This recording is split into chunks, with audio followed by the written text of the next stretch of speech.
Hi friends, நான் உங்கள் நிஜாம் ரிஃபானா பேசுகிறேன். இப்போ வந்து நான் ஸ்வீட் ரெசிபி தான் பார்க்க போகிறோம். அது என்ன ஸ்வீட் ரெசிபின்னு நீங்கள் வீடியோக்குள்ளே போய் பாருங்கள். வாங்க வீடியோக்குள்ளே போகலாம்.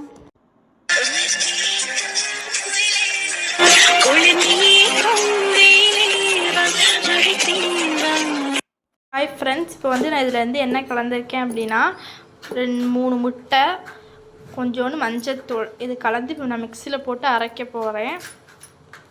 இப்போ பாருங்கள் ஃப்ரெண்ட்ஸ், நான் அரைச்சிட்டேன். இந்த அளவுக்கு நம்ம அரைச்சி வச்சுக்கணும். அடுத்து நான் தேங்காய் எடுத்திருக்கேன். இந்த தேங்காய் வந்து நல்லா துருவி எடுத்துக்கணும். நீங்கள் தேங்காவை துருவிக்கோங்க. இப்போ என்னால் துருவ நேரம் இல்லாமல் நான் வந்து அரைச்சிக்க போகிறேன். அரைச்சிட்டா துருவின மாதிரி வந்துடும். அதனால் நான் அரைச்சிக்க போகிறேன். நீங்கள் துருவி எடுத்துக்கலாம். இப்போ இந்த மாதிரி துருவி எடுத்துக்கோங்க. நீங்கள் துருவுறனா துருவிக்கலாம். இப்போ இந்த மாதிரி மிக்சியில் போட்டு அரைச்சாலும் அரைச்சிக்கலாம். இந்த மாதிரி எடுத்துக்கோங்க.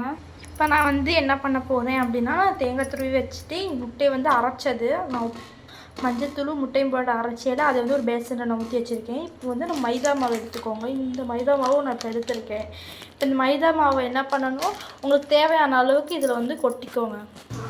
இப்போ நான் பாருங்கள், மைதா மாவு கலந்து இந்த மாதிரி பதத்துக்கு இப்போ நான் வந்து எடுத்துருக்கிறது வந்து 2 தோசை வரும்னு நினைக்கிறேன்.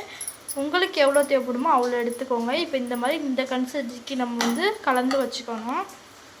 இப்போ அடுத்து இந்த மாதிரி ஒரு தோசைக்கல்ல வந்து தோசை எப்படி ஊற்றுவீங்களோ நார்மலாக அதே மாதிரி தோசை ஊற்றுற மாதிரி ஊற்றி எடுத்துக்கோங்க.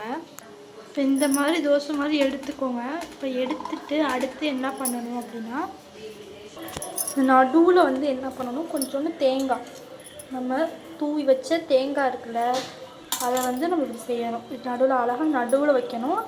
சைட்லேயே வைக்கக்கூடாது, இதிலே இங்கிட்டு வைக்கக்கூடாது, நடுவில் தான் வைக்கணும். நம்ம தேங்காய் வந்து நடுவில் வச்சிடணும்.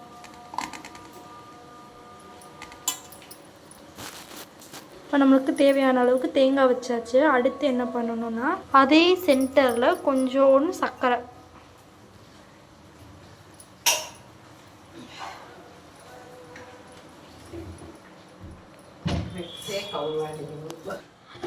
அதை ரோல் பண்ணி இப்படி நடுவில் தேங்காவும் நான் இங்கே இதுக்குள்ளேயே தேங்காய் வச்சிடணும். மேலே இருந்த தேங்காவும் நான் வச்சு விட்ருக்கேன்.